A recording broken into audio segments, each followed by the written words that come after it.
Assalamualaikum warahmatullahi wabarakatuh. Waalaikumsalam warahmatullahi wabarakatuh. A'udzubillah bismillah alhamdulillah wassalatu wassalamu ala rasulillah wa ala alihi wa sahbihi wa mawalah amma ba'du. Al-Mukarramun Wakil Ketua Umum MUI Kabupaten Cianjur Dr. Kiai Haji Ahmad Yani, yang mana beliau begitu banyak prestasi, wabil khusus di bidang organisasi, guru daripada segala guru. Alhamdulillah saya berbangga hati bisa bersanding dengan orang-orang hebat. Al-Mukarram Wakil Ketua 1 MUI Kabupaten Cianjur, Kiai Haji Ahmad Deden Jauhar Tanwiri, yang merupakan lulusan luar negeri. Beliau lulusan dari Mesir, dan alhamdulillah berkiprah di Cianjur membimbing umat sampai hari ini. Juga beliau pimpinan Pondok Pesantren At-Tanwiriyah Cianjur. Pemirsa yang budiman, hari ini kita bertemu dalam acara dialog keumatan kerjasama MUI Kabupaten Cianjur dengan DMI Kabupaten Cianjur. Yang mana ini adalah spesial sekali. Kita mempunyai ketua yang mempunyai terobosan-terobosan dan inovasi, yang mana hal-hal semacam ini jarang dilakukan. Terutama terkait masalah-masalah yang sangat dilupakan pada kesempatan kali ini. Tema yang diusung pada hari ini itu adalah tentang azan, wudhu, dan sholat. Yang mana ketiganya ini berkaitan. Tidak akan ada sholat kalau tidak ada wudhu, dan tidak akan ada wudhu kalau tanpa ada sholat. Begitupun sebaliknya, kita akan mengupas tentang azan, wudhu, dan sholat, sejarah, istilah, takrif, dan berbagai macam pemasukan dari berbagai macam. Karena memang kalau kita lihat dari zaman baginda Rasulullah SAW sampai hari ini begitu banyak khilafiyah. Tapi kita tidak akan membahas khilafiyah di sini, kita akan mengambil kemurnian secara murni seperti apa. Tentu kalau masalah khilafiyah, apapun sudah 1400 tahun yang lalu, berbagai macam kondisi yang terjadi di dunia ini sehingga terjadilah khilafiyah, dan itu adalah kebaikan adanya perbedaan tersebut. Baik, untuk yang pertama kita akan serahkan tentang sejarah, istilah, arti daripada azan itu sendiri kepada Al-Mukarram beliau Kiai Haji Ahmad Jauhar Tanwiri. Untuk itu disilahkan. Ya, terima kasih. Assalamualaikum warahmatullahi wabarakatuh. Bismillah, alhamdulillah, wa ala barakatillah, wa ma taufiqi illa billah, wassalatu wassalamu ala rasulillah, Sayyidina Muhammadin ibni Abdillah wa ala alihi wa sahbihi wa mawalah. Rabbi syarah li sadri wa yassir li amri wahlul 'uqdatam min lisani yafqahu qauli, amma ba'd. Terima kasih atas waktu yang diberikan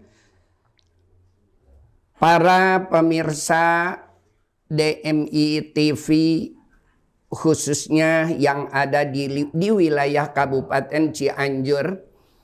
Pada kesempatan ini saya akan mencoba menjelaskan tentang adzan, terutama sejarah adzan. Adzan menurut bahasa sebetulnya al-i'lam, memberitahukan. Tapi untuk adzan yang sekarang dilaksanakan semenjak baginda Rasul adalah maksudnya memberitahukan kepada umat Islam datangnya waktu sholat. Pada masa awal di Madinah, umat Islam berkumpul di masjid untuk menunggu datangnya waktu sholat. Namun ketika waktu sholat telah datang, tidak ada seorang pun yang memberitahukannya. Mereka langsung begitu saja melaksanakan sholat tanpa ada penanda sebelumnya. Oleh karena itu baginda Rasul Sallallahu Alaihi Wasallam berkeinginan untuk mencari cara datangnya waktu sholat. Namun ketika waktu sholat datang, tidak ada kan tadi yang memberitahukan datangnya waktu sholat tersebut. Sehingga mereka begitu saja melaksanakan sholat tanpa ada penanda sebelumnya, seolah-olah sudah tahu sama tahu. Namun seiring dengan berkembangnya Islam, banyak sahabat yang bertempat tinggal jauh dari Masjid Nabawi. Di samping itu juga banyak sahabat yang memiliki kesibukan yang bertambah, sehingga membuatnya tidak bisa terus-menerus menunggu sholat di masjid. Lalu beberapa sahabat mengusulkan kepada baginda Rasulullah Sallallahu Alaihi Wasallam agar membuat tanda datangnya waktu sholat itu dengan pertama ada yang mengusulkan dengan Lonceng. apa namanya? Lonceng. Lonceng, seperti halnya kaum Nasrani. Ada lagi yang mengusulkan sebaiknya pakai trompet saja, seperti halnya kaum Yahudi.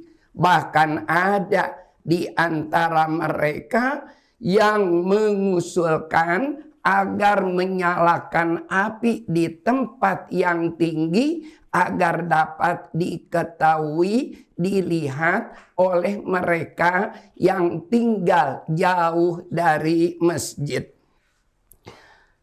Selanjutnya Abdullah bin Zaid, sebagaimana dijelaskan di dalam kitab Al-Majmu' jilid 3 yang Masya Allah hadisnya sangat panjang. Tapi intinya seperti ini.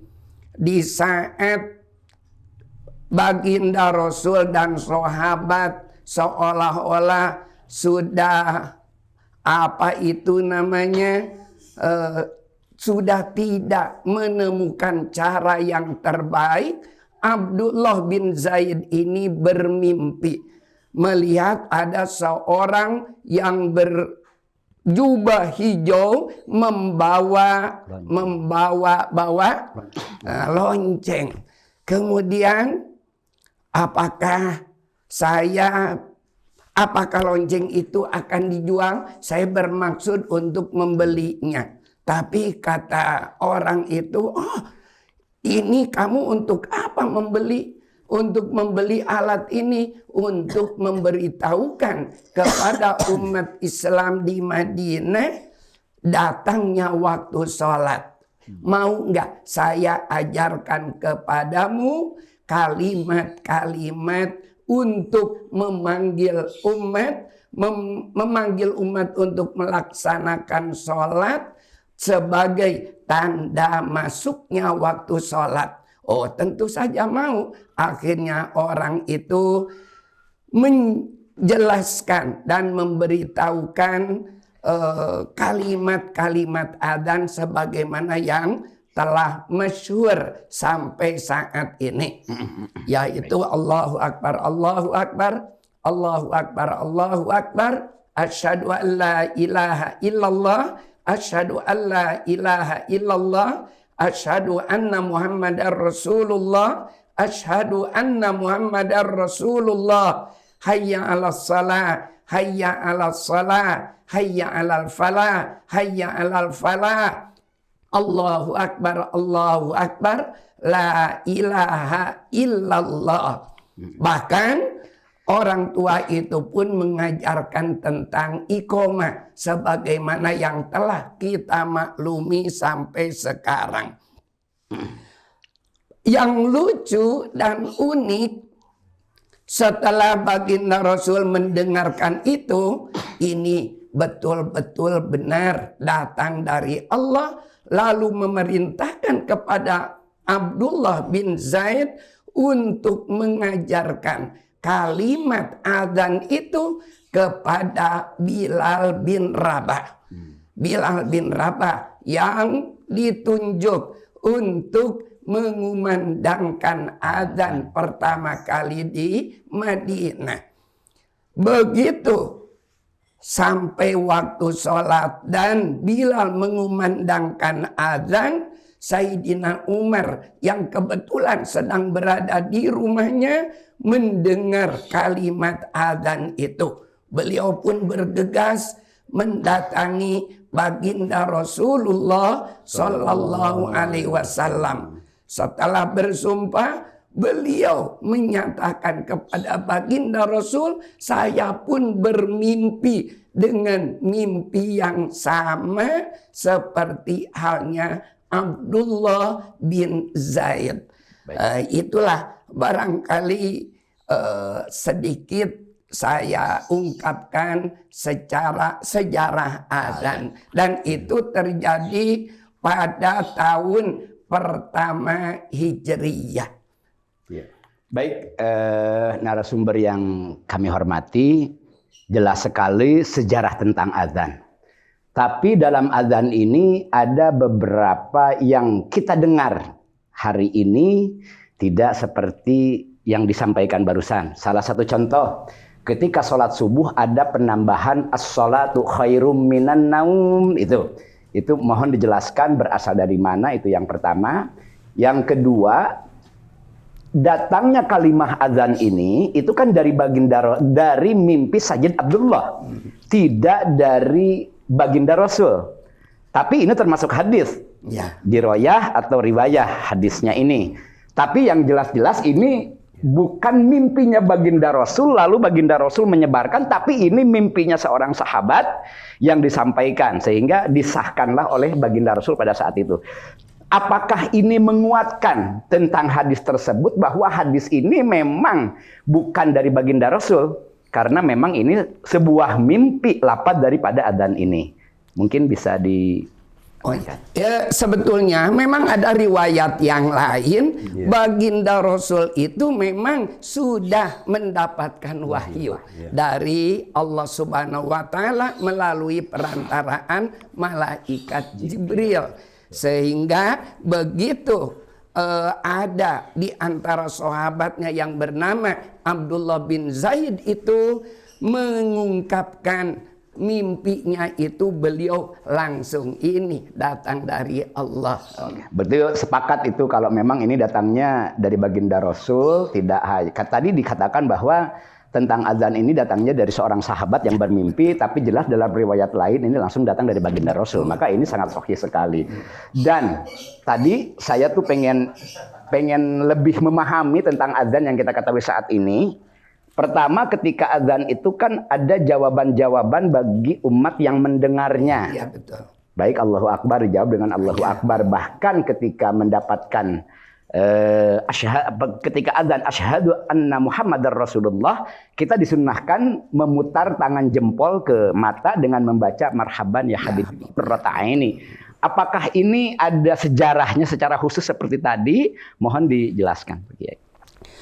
Kemudian juga memang dalam hal menjawab adzan itu memang ada riwayat-riwayat bahwa yang mendengarkan adzan itu harus mengikuti apa yang dikumandangkan oleh muadzin kecuali pada hayya 'alaten, itu hayya 'alas shalah, hayya 'alal falah.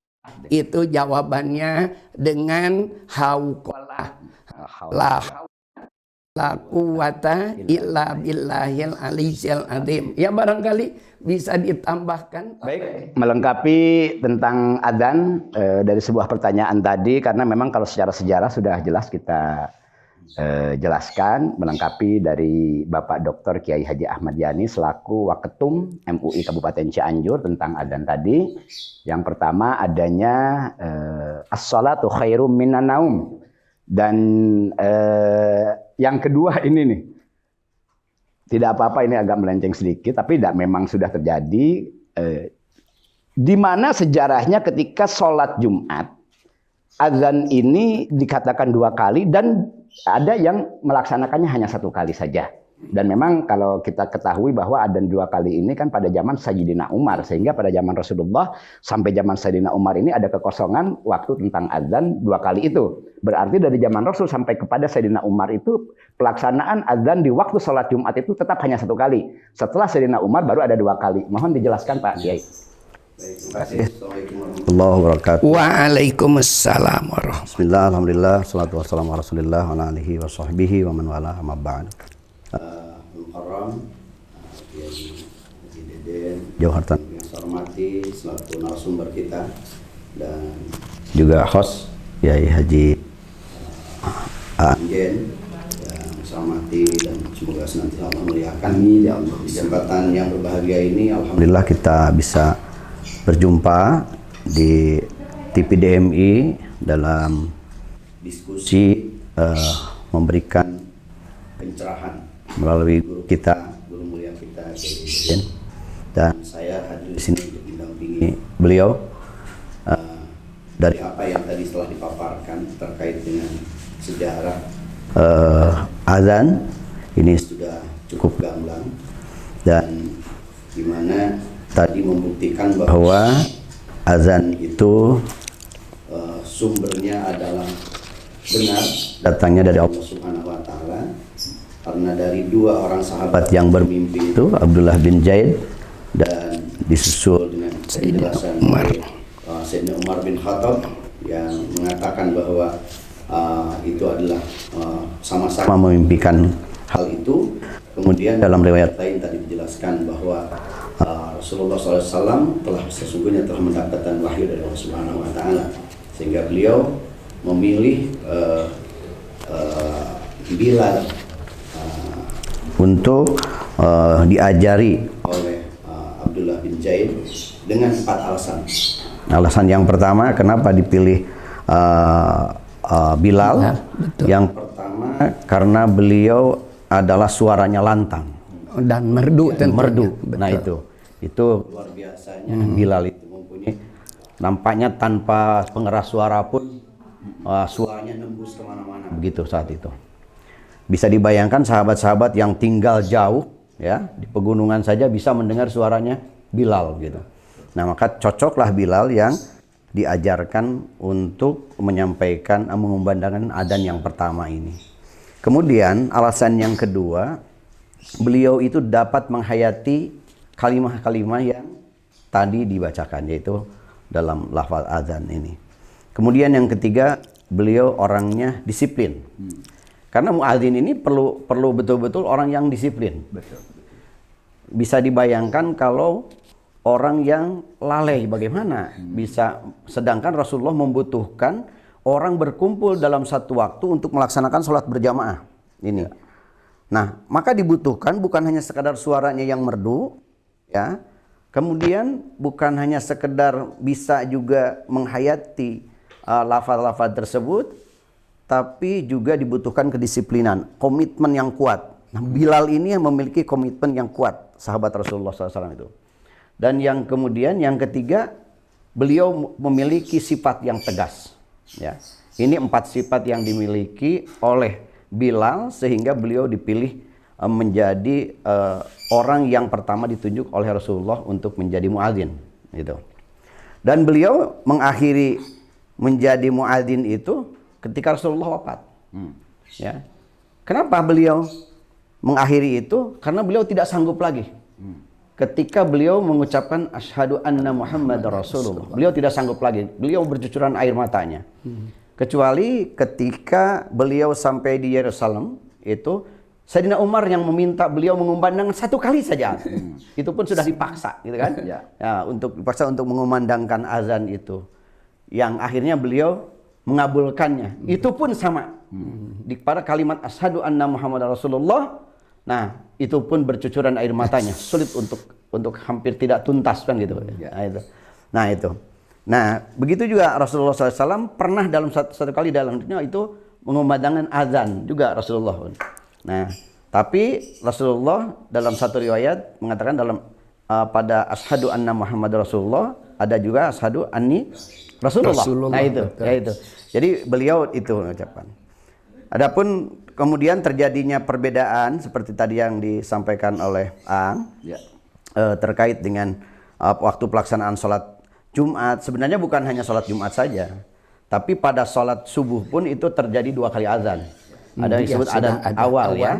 Nah, kemudian adzan pada saatnya gitu. Betul. Artinya adzan yang pertama ini adalah untuk memberitahukan kepada jamaah bahwa sebentar lagi masuk waktu sholat. Nah, itu biasanya Bilal bin Rabah kan. Nah, itu bisa Bilal bin Rabah ya, itu kemudian makanya nanti yang kedua Ibnu Maktum. Betul. Nah, itu. Jadi sebenarnya itu bukan apa namanya? Ya dua-duanya saat ini boleh dipakai karena dua-duanya ada sumber alasan atau dalil yang cukup kuat begitu. Apa yang dilakukan oleh sahabat kemudian tidak dilakukan oleh Rasulullah, kemudian Rasulullah membiarkannya pun itu berarti menjadi sunnah begitu. Nah, oleh karena itu maka dari kedua hal tersebut tidak menjadi persoalan apakah itu akan digunakan satu atau dua gitu kan. Tidak perlu menjadi polemik gitu ya, karena yang tapi tentu kita juga perlu melakukan apa namanya kearifan lokal ya, kearifan lokal misalnya di daerah Kabupaten Cianjur umumnya seperti apa.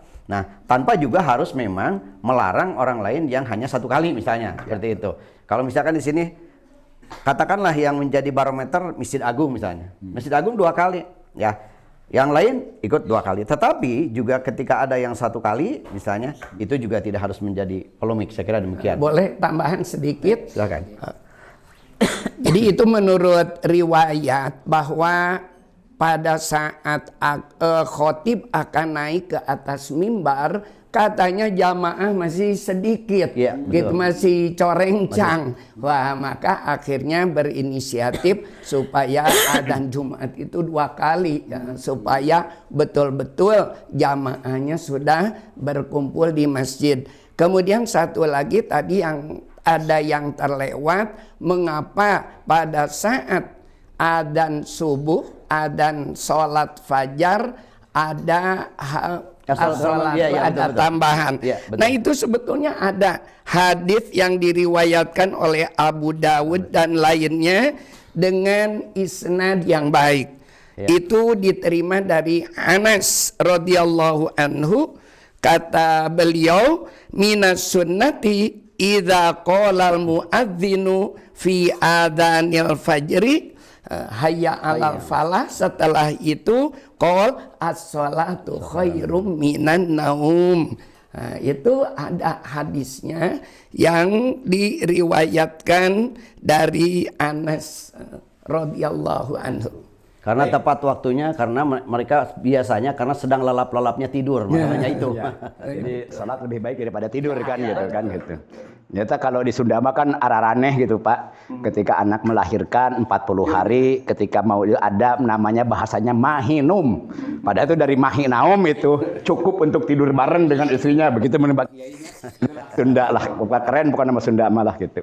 Nah baik Pak Kiai, ini memang luar biasa sekali tentang azan ini. Kalaupun kita bahas ini waktu juga yang membatasi, karena memang ini di sini ada 3 tema, azan, wudu dan sholat gitu. Betul. Ini juga. Maka ini sekarang kita beranjak. Kalau tadi azan sudah dijelaskan seperti demikian, tema yang kedua itu adalah tentang wudu. Yang kita ketahui bahwa wudu itu berasal dari kata al-wada' atau al-hasan, cantik, elok, baik dan lain sebagainya gitu kan. Sehingga wudu ini menjadi pertanda ketika akan kita sholat itu hukumnya menjadi wajib. Betul. Baik sholat sunat wajib maupun sholat sunat. Nah barangkali Pak Kiai supaya para pemirsa DMI TV ini lebih jelas tentang wudu itu seperti apa sejarahnya. Iya betul. Oh maaf Pak Kiai, tadi itu saya azan itu adanya berarti setelah waktu diadakannya sholat. Bukan berarti ya, ketika kan baginda Rasul menjadi Rasul. Ya kan? Karena setelah baginda Rasul menjadi Rasul kan tidak Isra Mi'raj. Ya, betul. Kita tahu bahwa datangnya sholat itu setelah Isra Mi'raj. Dan di sana itu ada kaitannya Isra Mi'raj apa sholat ini dengan azan dan dengan wudu tadi. Betul. Berarti pelaksanaan wudu, pelaksanaan azan itu waktunya setelah adanya Isra Mi'raj semuanya. Betul. Berarti yang kita jelaskan di sini perlu diketahui para pemirsa, jangan gagal paham bahwa apa yang dilakukan oleh baginda Rasul ini ada fase-fase tertentu sehingga azan, wudu dan sholat ini semuanya itu dilaksanakan itu sesuai waktu yang sudah ditentukan oleh Allah Subhanahu Wa Taala. Baik, kembali kepada masalah wudu, mohon dijelaskan Pak Kiai tentang wudu karena memang kalau kita lihat tadi itu ikhtilaf tentang wudu aja begitu banyak. Tapi yang kita ketahui di sini ini adalah yang pertama itu tentang sejarah awal di mana yang wajib dan lain sebagainya. Baik, Terima Pak Kiai. kasih atas waktu yang kesekian kalinya. Kita tahu bahwa wudhu adalah sesuatu yang sangat penting dalam ajaran agama kita. Banyak sekali ibadah yang mensyariatkan wudhu seperti sholat, tawaf, masul mushaf, menyentuh Al-Quran, mushaf Al-Quran, dan lain sebagainya. Kapan wudhu ini pertama kali disyariatkan dalam ajaran agama kita? Al-Imam Qulyubi di dalam kitab Hasyiah Qulyubi wa Umairah, beliau menjelaskan bahwa wa furido ma'a fardis salati. Wudhu ini diwajibkan bersamaan dengan diwajibkannya sholat. Akan tetapi beliau juga menjelaskan ada kaul lain, kaul yang dhaif, bahwa disyariatkan wudhu ini 16 bulan setelah hijrah. Barangkali ini kalau mengacu pada pendapat yang kedua, sedangkan yang kita ketahui bersama bahwa sholat diwajibkannya pada malam Isra, yaitu menurut Syekh Zainuddin Al-Malibari itu terjadi pada malam 27 Rajab. Artinya sholat itu diwajibkan pada malam Isra Mi'raj, dan istimewanya sholat itu tidak wahyukan kewajiban sholat itu melalui perantaraan malaikat Jibril. Saking pentingnya sholat, sehingga beliau yang diundang oleh Allah untuk langsung menyampaikan kewajiban sholat ini kepada baginda Rasulullah Sallallahu Alaihi Wasallam. Nah, bagaimana kalau mengacu kepada pendapat yang kedua bahwa wudhu diwajibkannya 16 bulan setelah baginda Rasulullah hijrah ke Madinah? Bagaimana mereka sholat tanpa wudhu? Barangkali kalau mengacu pada pendapat yang kedua ini, kemungkinan para sahabat selalu melaksanakan sholat dengan berwudhu, tapi itu hukumnya masih sunat atau sekedar bersuci, karena wudhu ini merupakan syariat umat terdahulu. Nah, itu barangkali. Baik, Pak Kiai. Jelas bahwa wudhu tadi itu 16 bulan setelah kenabian. Dilaksanakannya oleh para sahabat. Tadi Pak Kiai mengatakan bahwa sebelum 16 bulan berarti sudah ada pelaksanaan sholat. Ya, belum ada wudhu waktu itu kan, gitu kan, seperti apa yang disampaikan.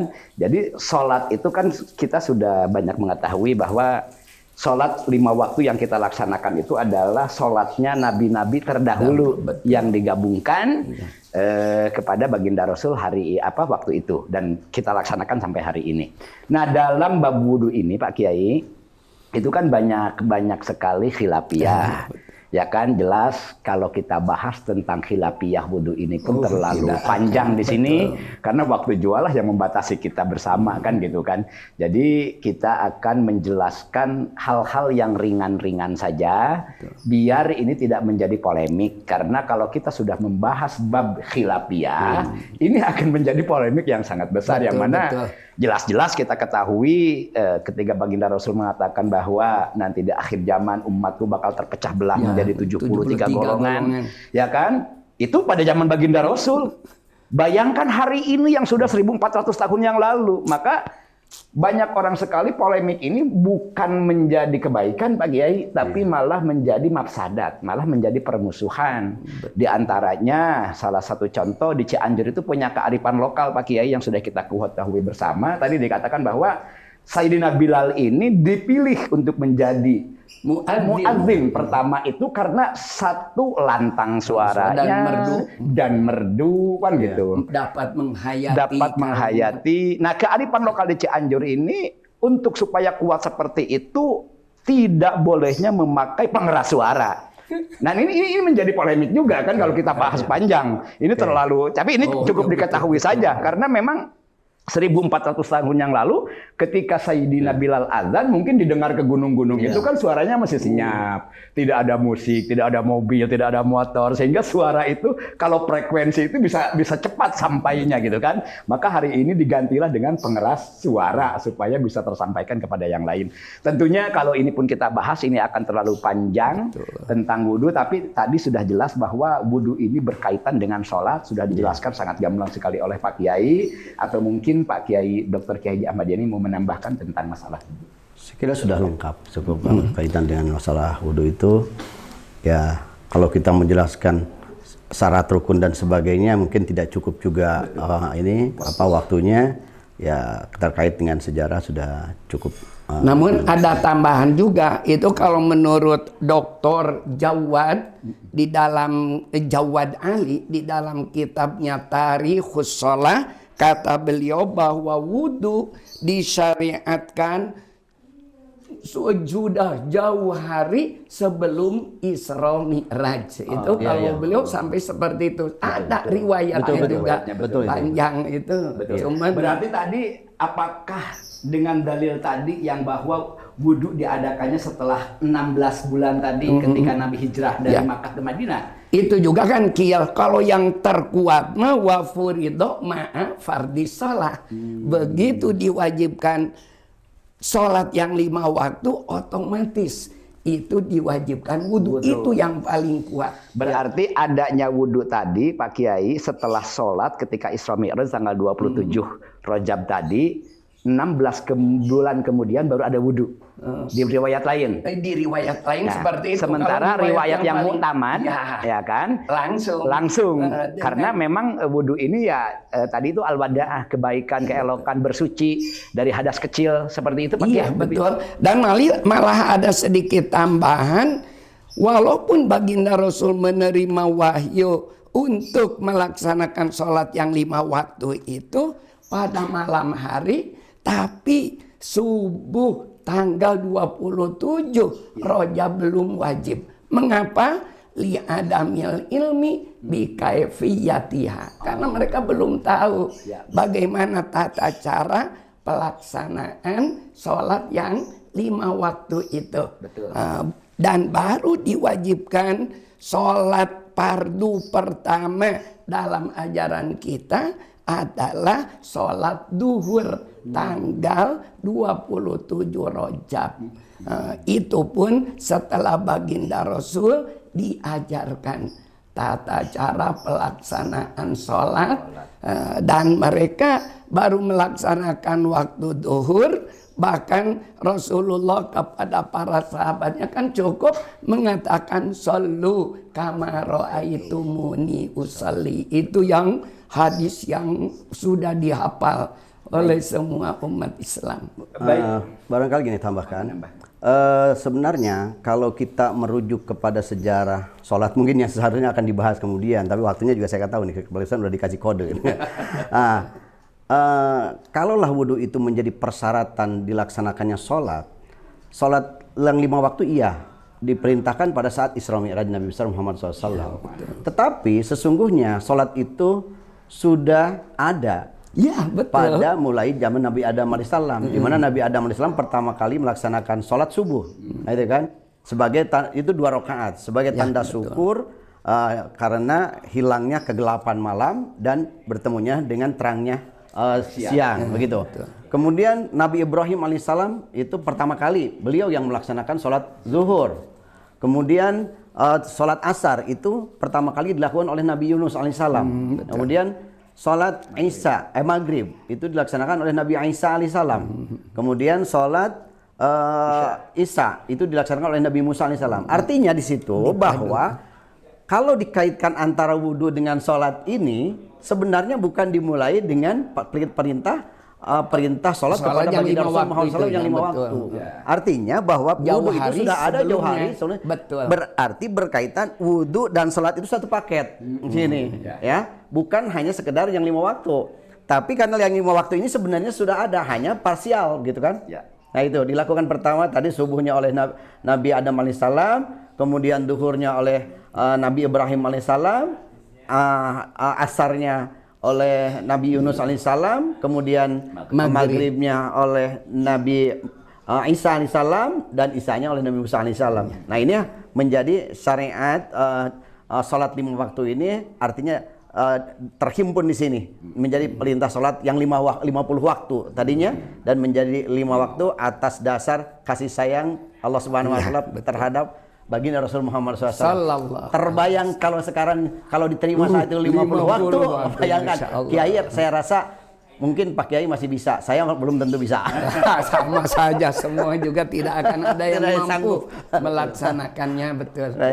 Baik, tentunya hari ini obrolan kita atau tentang keilmuan atau dialog keumatan yang diselenggarakan oleh MUI Kabupaten Cianjur yang bekerja sama dengan DMI Kabupaten Cianjur, dan yang meliput pun ini adalah DMI TV. Iya, betul. Satu-satunya DMI di Jawa Barat mungkin yang baru punya TV. Subhanallah, luar biasa. Ini sangat terang benderang.